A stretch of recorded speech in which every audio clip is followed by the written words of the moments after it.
ভালকে তাৰ পিছত আটাইতকৈ ট্ৰেন্ডিং বস্তুটো ষ্টুডিঅ' ঘিবলি ইমান মানে ফটো দি আছে চবে ময়ো বনাইছোঁ আৰু এনেকুৱা নহয় মই বনোৱা নাই ময়ো বনাইছোঁ মই কিন্তু এআইৰ কিন্তু কিছুমান ভাল হেৰিও আছে দেই মানে এদিনা মই বনাই আছিলোঁ ষ্টুডিঅ' ঘিবলি আৰ্ট মোৰ এংগেজমেণ্টৰ ফটোখন মানে মই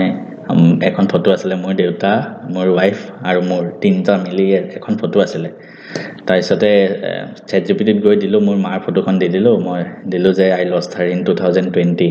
চ' মই তেখেতক মিছ কৰিলোঁ আপোনালোকে মানে এখন ফটো বনাই দিব পাৰিব নেকি আমাৰ তিনিজনটো আছোঁৱেই দেউতা মই আৰু ৱাইফ তাৰ লগতে মাক এড কৰি মানে তেতিয়া এংগেজমেণ্টৰ ফটোখন কমপ্লিট হৈ যাব চেট জিপিটিয়ে কিন্তু বনাই দিলে সেইটো মানে এটা good side of the AI হয় বাট যি কি নহওক এই যোনটো ঘিবলি আৰ্ট হয় সেইটো আচলতে কি হয়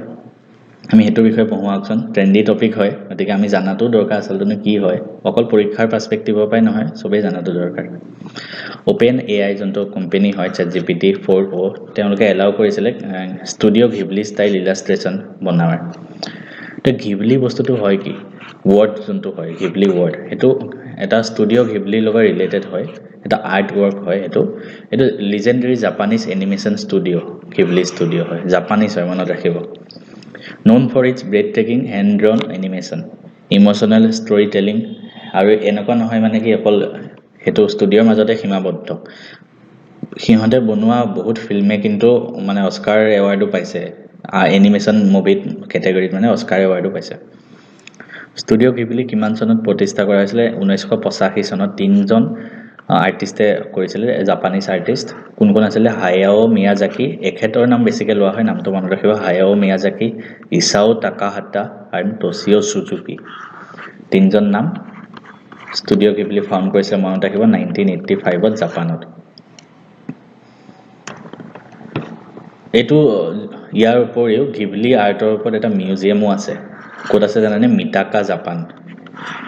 জাপানৰ মিটাকা বুলি এটা জেগাত যিবিলাক ষ্টুডিঅ' কৰা হয় ঘিবলিত যিবিলাক আৰ্ট বনোৱা হয় সেইবিলাকৰ কিন্তু এটা ষ্টুডিঅ' মিউজিয়ামো আছে তাৰপৰি মই ক'লো ন ফিল্ম কিছুমান আছিলে যোনে বঁটা পাইছিলে এখন আছিলে স্পিৰিটেড এৱে 2001ত ৰিলিজ হোৱা first non English film to win the academy award মানে অস্কাৰ বঁটা ফৰ বেষ্ট এনিমেটেড ফিচাৰ দেখত ফাৰ্ষ্ট আছিলে মানে ফাৰ্ষ্ট নন ইংলিছ ফিল্ম যোনে পাইছিলে জাপানিজত বনোৱা হৈছিলে নেক্সট এখন আছিলে the boy and the heron এখনেও বঁটা পাইছিলে Academy Award for best animated feature দুখন আছে চাওক এটা অস্কাৰ বঁটা পোৱা এনিমেটেড ফিচাৰ ফিল্মত spirited away and the boy and the heron নাম দুখন কিন্তু মনত ৰাখিব ঠিক আছে আৰু ষ্টুডিঅ' ঘিবলি